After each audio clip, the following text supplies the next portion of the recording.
Hello बच्चा party, कैसे हो? आई होप आप सब बहुत बढ़िया होंगे।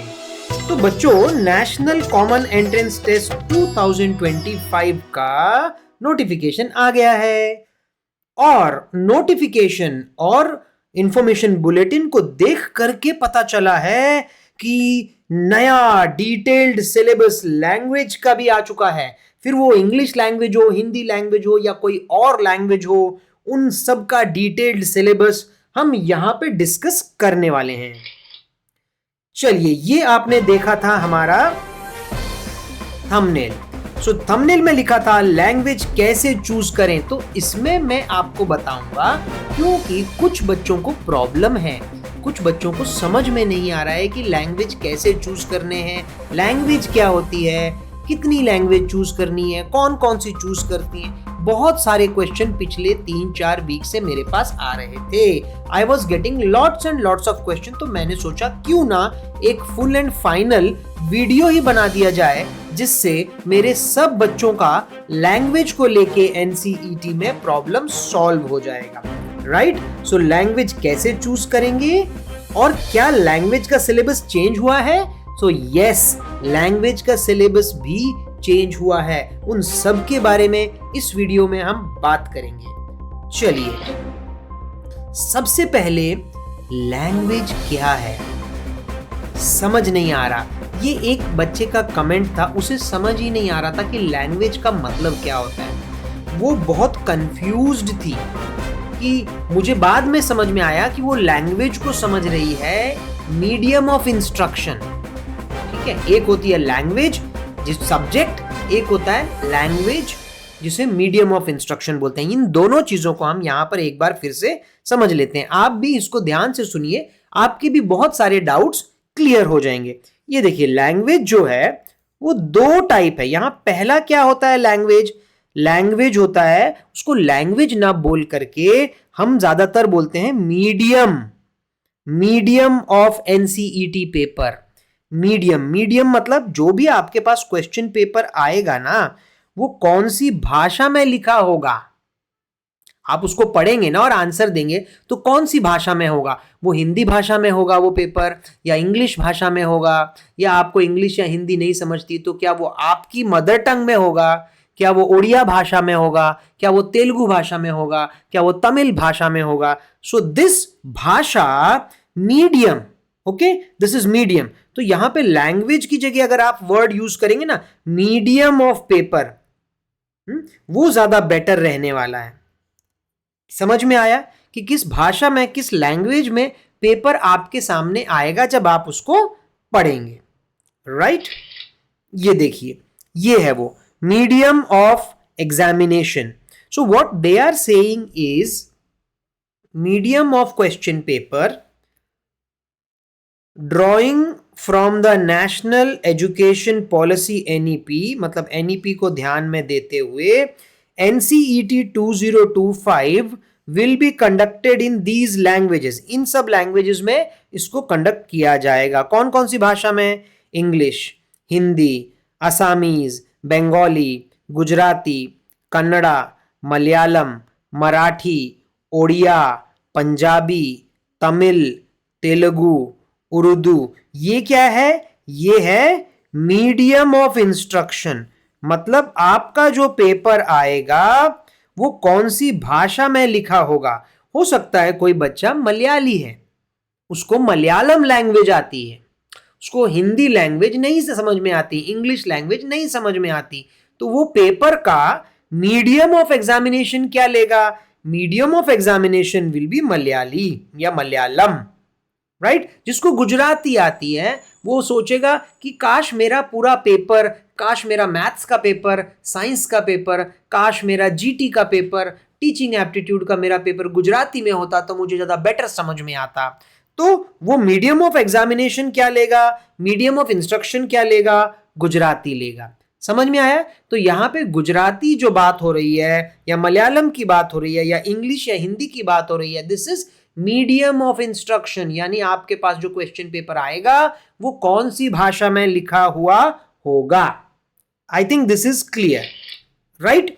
यहां पे देखो, इसको और क्लियर करने के लिए मैं ये सब चीजें जो इंफॉर्मेशन बुलेटिन है ना, वहां से उठा उठा के आपके लिए लेके आ रहा हूं, क्योंकि आपके लिए वो पूरा इंफॉर्मेशन बुलेटिन एक साथ पढ़ के समझना कई बच्चों के लिए थोड़ा सा मुश्किल है। मैं ये ऑलरेडी कर चुका हूं, तो मुझे ये थोड़ा ईजी लगता है। ठीक है, यहां पे देखो, इंग्लिश, कोई कोई जैसे कि मैंने भी सारे पेपर अपने इंग्लिश मीडियम में ही लिए थे, यानी कि मेरा जीटी पेपर इंग्लिश में आया था, मेरा जो टीचिंग एप्टीट्यूड का पेपर है उसके भी सारे क्वेश्चन इंग्लिश में लिखे हुए आए थे, राइट।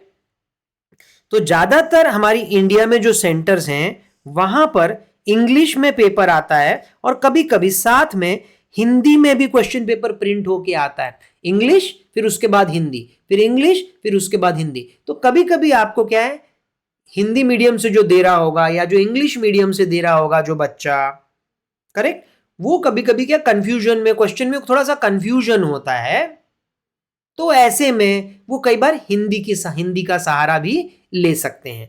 दो लैंग्वेज में पेपर प्रिंट होके आता है, हर क्वेश्चन जो भाषा आपको, जो भी आपका कम्युनिकेशन होगा वो, और एक हिंदी, या फिर वो आपकी भाषा और इंग्लिश। ठीक है, देखो यहां पे लिख रहा है the option of the language for question paper should be exercised while filling up the application form online and it cannot be changed at the later stage. मतलब ये नहीं बोल रहा है कि आप एक्सरसाइज करो, वो बोल रहा है कि लैंग्वेज, कि किस लैंग्वेज में आपको ये सब पेपर्स चाहिए, लैंग्वेज यानी मीडियम ऑफ इंस्ट्रक्शन। वो जब आप एप्लीकेशन फॉर्म भरेंगे तो उसमें वो पूछेगा what should be your medium of instruction, तो वहां पर आप अपनी वो भाषा भर देना जो भाषा आपको आती है, जिसमें आपके सामने वो क्वेश्चन पेपर आएगा तो आप पढ़ सकोगे, राइट। मोस्टली इंग्लिश और हिंदी लेते हैं बच्चे लोग। कुछ जैसे मेरे पास एक बच्चा है, मान लेते हैं उसको हिंदी आती ही नहीं, वो असामीज लेगा, करेक्ट, उसको असामीज आती है, तो वो असामीज और इंग्लिश में उसका पेपर प्रिंट होके आएगा, असामीज उसकी भाषा और नीचे इंग्लिश में होगा।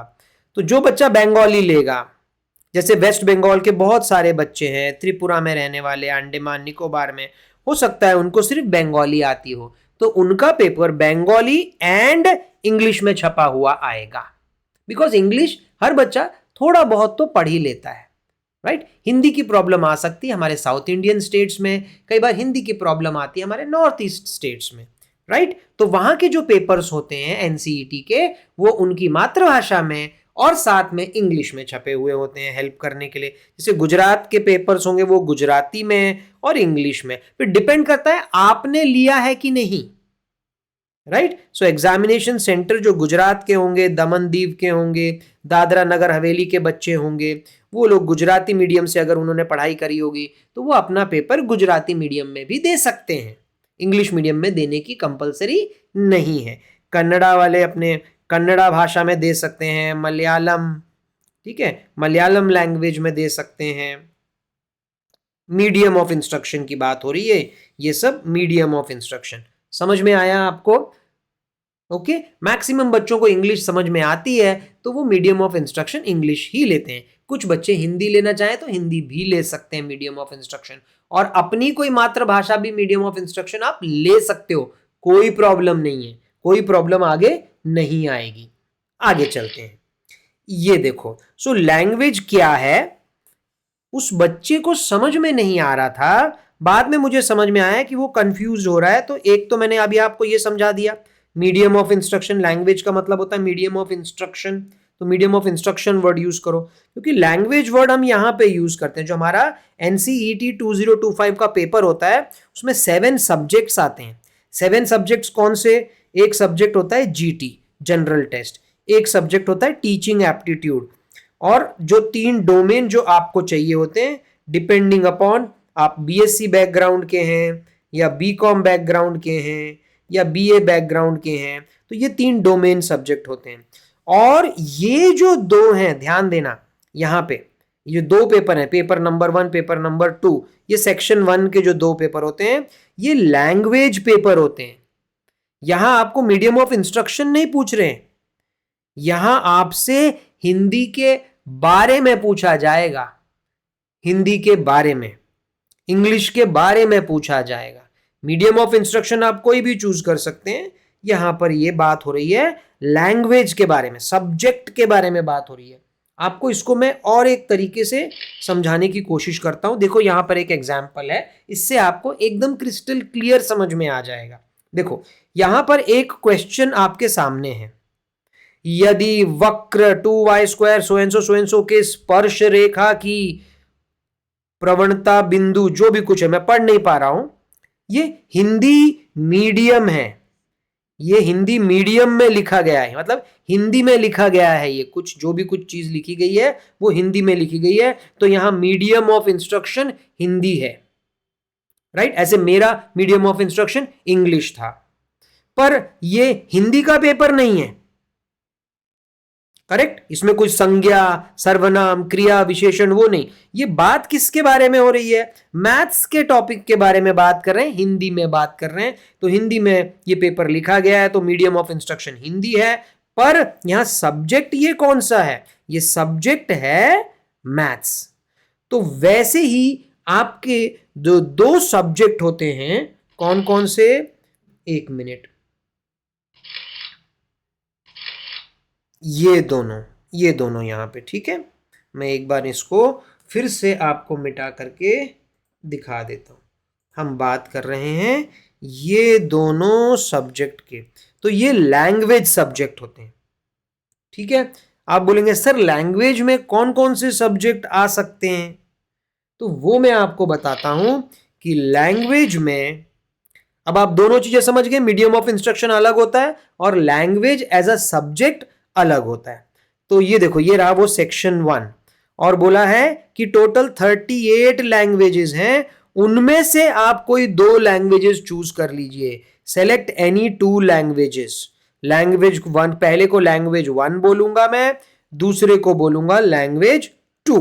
लेकिन देखो कुछ इंपॉर्टेंट चीज इन्होंने यहां पे लिख दी है, और वो बोला है 2 different language papers are to be chosen. मतलब मेरा जो लैंग्वेज 1 है वो लैंग्वेज 2 नहीं हो सकता है, दोनों अलग अलग होना चाहिए, दोनों अलग अलग। अगर मैं लैंग्वेज 1 में कोई लैंग्वेज लेता हूं तो वो सेम लैंग्वेज में लैंग्वेज 2 में नहीं ले सकता हूं। अब मैं यहां लैंग्वेज की बात मत करो, कोड से आपको सेलेक्ट करना है, अलग अलग कोड, ठीक है। ईच पेपर वो कितने मार्क्स का है वो हम बाद में देखेंगे, ठीक है। इसको और समझने के लिए पहले मैं आपको वो 38 डिफरेंट लैंग्वेजेस दिखाता हूं। ये देखो, ये है वो 38 लैंग्वेजेस, जिसमें से आपको कोई 2 लैंग्वेज चूज करनी है एज अ सब्जेक्ट, ठीक है। देखो कितने सारे कोड हैं, कोड 101, कोड 102, कोड 103। अच्छा, कोड 101 में देख रहे हो क्या लिखा हुआ? English language and literature. तो जो बच्चों को इंग्लिश बहुत अच्छे से आती है, एक वो ये चूज करेंगे कोड 101, वो बाकी कुछ नहीं चूज करेंगे। बहुत सारी भाषाएं, असामीज, बंगाली, गुजराती, कन्नड़ा, मलयालम, ये वो। और यहां देखो एक और है कोड 114, ये है इंग्लिश फॉर कम्युनिकेशन। तो सर क्या ये दोनों अलग माना जाएगा? पर दोनों तो इंग्लिश ही है, और पीछे वहां पे लिखा था कि सेम लैंग्वेज 2 बार नहीं ले सकते। हाँ, ये दोनों अलग अलग है। 101 इसका कोड है, 114 इसका कोड है, दोनों अलग है। तो जो इंग्लिश लवर्स बच्चे हैं, ध्यान देना, वो ये चूज करेंगे कोड 101, कोड 114। मतलब कोई उनसे पूछेगा कि वो सेक्शन 1 में कौन सी लैंग्वेज ले रहे हैं, तो वो बोलेंगे English language and literature and English for communication. ये 2 अलग अलग लैंग्वेजेस हो गई, पर दोनों ही इंग्लिश हैं, एक जैसी ही हैं, दोनों का सिलेबस भी ऑलमोस्ट एक जैसा ही है, पर इनको दोनों को अलग ट्रीट किया जाएगा, ठीक है। फिर आप पूछ सकते हैं कि सर क्या हिंदी हम ले सकते हैं 2 बार? हाँ, हिंदी भी ले सकते हो, क्योंकि हिंदी भी 2 हैं। ये देखो, एक 102 वाली हिंदी है जिसको हिंदी लैंग्वेज एंड लिटरेचर बोलते हैं, और एक 115 वाली हिंदी है जिसको हिंदी फॉर कम्युनिकेशन या संचार के लिए हिंदी, और ये दूसरी थी हिंदी भाषा और साहित्य। तो अगर आप प्योर हिंदी लवर्स हैं, इंग्लिश आपको बिल्कुल नहीं आती, क्योंकि मैंने आपको बोला था कि ये जो लैंग्वेजेस हैं they are going to play a very very important role, correct. Domain के बाद आप इन लैंग्वेजेस में बहुत ज्यादा मार्क्स स्कोर कर सकते हो। तो अगर तो आपको इंग्लिश बहुत अच्छे से आती है तो आप इंग्लिश के ही दोनों लेना, code 101 and code 114, English lover हैं तो। अगर आप हिंदी लवर हैं, आपको हिंदी में बहुत कंफर्टेबल हो, तो ऐसा मत कर देना कि एक हिंदी ले लो एक इंग्लिश ले लो, कंफ्यूज मत होना। दोनों हिंदी भी ले सकते हो, दोनों इंग्लिश भी ले सकते हो। तो इंग्लिश लवर दोनों इंग्लिश ले लो, हिंदी लवर दोनों हिंदी ले लो, ठीक है। अब ऐसे बच्चे भी तो हो सकते हैं जो बोलेंगे सर मुझे हिंदी नहीं आता, जैसे साउथ इंडियन, राइट। तो साउथ इंडियन मान लेते हैं, एक एग्जाम्पल मेरे पास साउथ इंडियन का है जो है ये वाला मलयालम। बोलते हैं मुझे मलयालम आता है और मुझे इंग्लिश आता है। तो मलयालम के तो दो ऑप्शन नहीं है, मलयालम तो एक ही है। तो वो एक बच्चा अपनी मदर टंग ले लेगा मलयालम, और एक फिर जो उसे अच्छा लगता है इंग्लिश लैंग्वेज एंड लिटरेचर भी ले सकता है और इंग्लिश फॉर कम्युनिकेशन भी ले सकता है। तीन तो सेलेक्ट करनी नहीं है, दो ही सेलेक्ट करनी है। वो मलयालम क्यों सेलेक्ट कर रहा है? क्योंकि बचपन से मलयालम पढ़ता आ रहा है, तो मलयालम में वो कंफर्टेबल है, उसमें वो ज्यादा मार्क्स स्कोर कर लेगा। तो सेकेंड लैंग्वेज फिर उसको चूज करना है PYQ देख करके, प्रीवियस ईयर क्वेश्चन देख के, कि whether English language and literature is easy for me और English for communication is easy for me, because वहां पे तो only one subject you have to choose ना, वन मलयालम ही हैज ऑलरेडी चूज। समझ में आया? कोई बच्चा और हो सकता है जो बोले नहीं मुझे इंग्लिश नहीं आता है, मैं अपनी मदर टंग में कंफर्टेबल हूं। तो जैसे कि कोई पंजाबी है, बोलता मैं मदर टंग में कंफर्टेबल हूं, मैं एक पेपर पंजाबी का ले लूंगा और एक दूसरा मुझे इंग्लिश नहीं आता, मुझे हिंदी आती है तो मैं हिंदी ले लूंगा, तो वो हिंदी ले सकता है। आप समझ रहे हैं? कोई भी एक सर्कल आपको चूज करना है, दोनों इंग्लिश भी ले सकते हो, दोनों हिंदी भी ले सकते हो, ठीक है। एक इंग्लिश और एक मदर टंग भी ले सकते हो, एक हिंदी और एक मदर टंग भी ले सकते हो। ऐसे आपके अपने खुद पर्सनल कॉम्बिनेशन आप ले सकते हो। तो बहुत सारी लैंग्वेजेस इन्होंने दी हैं, Arabic, Bodo, Chinese, Dogri, French, German, Italian, Japanese, Kashmiri, Konkani, कितनी सारी लैंग्वेजेस। हमारा मेन मोटिव है मैक्सिमम मार्क्स स्कोर करना। किसमें? NCET में मैक्सिमम मार्क्स स्कोर करना, ठीक है। क्योंकि सबसे ज्यादा नंबर आएंगे ना तो आपको IIT में एडमिशन मिलेगा। वो टोटल NCET का स्कोर देखते हैं और बाद में डोमेन देखेंगे, राइट। पर यहां पर मैं बोल दूं, अगर तो आप BA BEd करना चाहते हैं, BA BEd करना चाहते हैं, वो भी लैंग्वेज में करना चाहते हैं, मतलब इंग्लिश में करना चाहते हैं, राइट, या हिंदी में करना चाहते हैं, तो ऐसे में तो मैं आपसे सजेस्ट करूंगा कि फिर आप मदर टंग मत लो। अगर आप हिंदी में ही करना चाहते हैं तो आप जरूर हिंदी लैंग्वेज एंड लिटरेचर लें, ठीक है। अगर आप इंग्लिश में ही कल को पढ़ाना चाहते हैं, BA BEd करना चाहते हैं, तो इन लैंग्वेजेस में से आप इंग्लिश की लैंग्वेज एंड लिटरेचर ले लें। इंग्लिश फॉर कम्युनिकेशन नहीं, इंग्लिश लैंग्वेज एंड लिटरेचर जरूर एक सब्जेक्ट ले लें। दूसरा तो फिर अगर आप लैंग्वेज के टीचर बनना चाहते हैं तो आप हिंदी और इंग्लिश दोनों का कॉम्बिनेशन भी ले सकते हैं। पर अगर लेंगे तो मैं आपको सजेस्ट करूंगा आप इंग्लिश फॉर कम्युनिकेशन मत लेना, इंग्लिश लैंग्वेज एंड लिटरेचर लेना और हिंदी में से हिंदी लैंग्वेज एंड लिटरेचर लेना, ताकि आप उन दोनों सब्जेक्ट के टीचर कल को बन सकते हैं, ठीक है। संस्कृत वालों के लिए बहुत बहुत अच्छा है, यहाँ लैंग्वेज में उनके पास संस्कृत है, लैंग्वेज में भी संस्कृत है, और वो साथ में इंग्लिश ले लें, हिंदी ले लें, और उनके सब्जेक्ट में आगे जाके डोमेन में भी संस्कृत मिल जाती है उनको।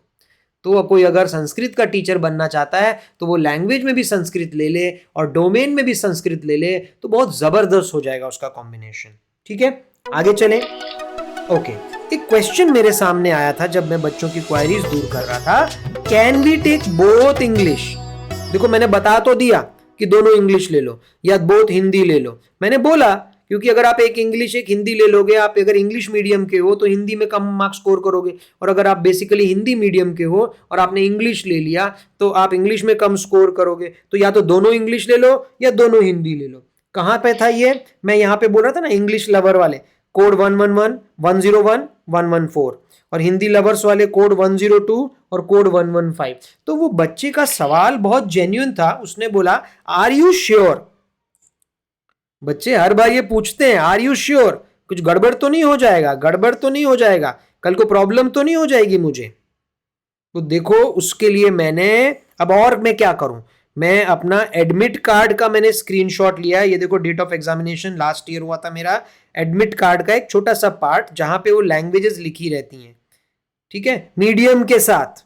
ये देखो मेरा पहला पेपर इंग्लिश लैंग्वेज था, ठीक है, इंग्लिश लैंग्वेज तो इंग्लिश में ही होगा, और दूसरा मैंने कोड 114 यानी मैं इंग्लिश लवर था, कोड 114 इंग्लिश फॉर कम्युनिकेशन लिया, राइट, दोनों इंग्लिश लिए, कोई प्रॉब्लम हुई नहीं, अभी मैं हूं, ठीक है, अभी मैं हूं, मतलब मैं आईआईटी में पढ़ रहा हूं। आप दोनों हिंदी लेके भी कर सकते हो और आईआईटी जा सकते हो, कोई प्रॉब्लम नहीं है। आप सोचोगे कि आईआईटी में जाना तो हम जबरदस्ती इंग्लिश लैंग्वेज ले लेते हैं, इंग्लिश फॉर कम्युनिकेशन लेते हैं, ऐसा कुछ भी कहीं पर मेंशन नहीं है। आप दोनों हिंदी भी ले सकते हो, आप Hindi literature and Hindi for communication ले लीजिए, कोई प्रॉब्लम नहीं है, ज्यादा मार्क्स आ जाएंगे आपको, राइट। बाकी तो फिर क्योंकि मैं आईआईटी में हूं तो वहां पीसीएम वो होता है, तो पी लिया था मैंने, सी लिया था मैंने, एम लिया था। अब ये पीसीएम के लिए मीडियम देखो, English medium, English medium, English medium, right, जो आपको पहले से बताना होता है उनको कि कौन सी मीडियम में आपको पेपर चाहिए।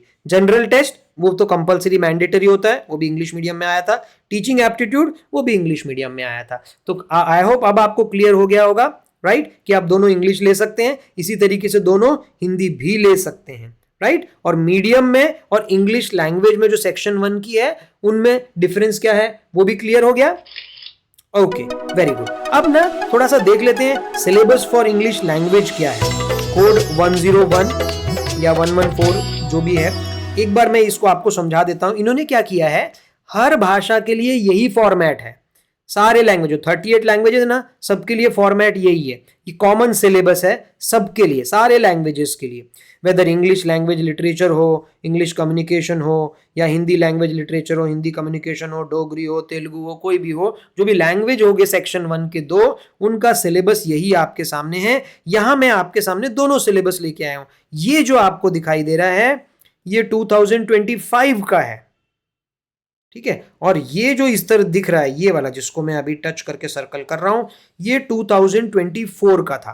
तो देखिए 2025 और 24 में पॉइंट नंबर 1 तो सेम ही दिखाई दे रहा है। ये देखो क्या बोलता है, there may be a passage maximum 150 to 300 words based on any of the following: factual, narrative, literary। अच्छा, ऊपर क्या बोलता है, questions from the language section. Language section में जो भी आप लेंगे उसके question may be from the following, may be बोला है, मतलब पूरा इसी में से आएगा ऐसा गारंटी नहीं है। May be from the following topic but not limited, मतलब सिर्फ इसमें से ही देना कंपलसरी नहीं है उनको, वो क्वेश्चन कहीं और से भी दे सकते हैं। पर पॉइंट नंबर 1 तो दोनों में कॉमन था, लास्ट ईयर भी, इसीलिए मैंने बोला थोड़ा सा सिलेबस चेंज हो गया है। देखो अब क्या था, लास्ट टाइम उसके नीचे आया था point number 2 verbal ability, point number 3 rearranging the parts, point number 4 choosing the correct word, point number 5 synonyms antonyms, point number 6 vocabulary, ऐसे करके।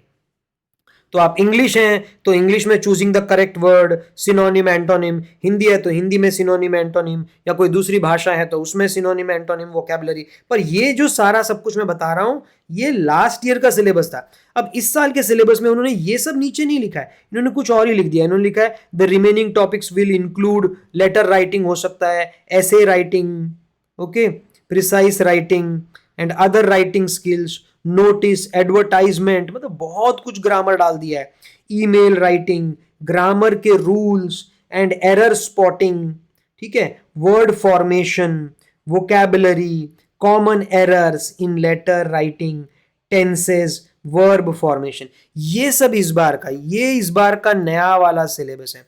बट मैं आपसे क्या सजेस्ट करूंगा, क्योंकि देखो पिछली बार भी लिखा था following topics but not limited to, इस बार भी लिखा है नॉट लिमिटेड टू, तो मैं तो आपको बोलूंगा आप ये भी कर लो, इसको भी ध्यान में रखते हुए अपना प्रिपरेशन करो, और साथ ही साथ में ये पॉइंट 2, 3, 4, 5, 6 को मत भूल जाओ, इनको भी ध्यान में रखो, यानी कि सिनोनिम एंटोनिम्स भी करके जाओ, choosing the correct word, rearranging the parts. अगर आप कोई ग्रामर की बुक लेते हैं ना, या कोई कॉम्पिटिटिव एग्जाम की बुक लेते हैं जिसमें इंग्लिश का सिलेबस होगा, वहां ये आपको इस टाइप के एमसीक्यू के क्वेश्चन भर भर के मिल जाएंगे, राइट। वैसे ही हिंदी का भी होगा। अगर 12th के बाद का कोई एग्जाम, अगर आप कोई बुक खरीद लेते हैं, अमेजोन से ले लेते हैं या कहीं और से लाइब्रेरी से जाकर के ढूंढ लेते हैं जहां पे हिंदी का ऐसा कोई टेस्ट हो रहा है, तो एमसीक्यू टेस्ट हो रहा है, तो वहां आपको ये सब ग्रामर का और ये सब वोकैबुलरी का, ये सब वहां पे आपको अच्छे से मिल जाएगा, राइट।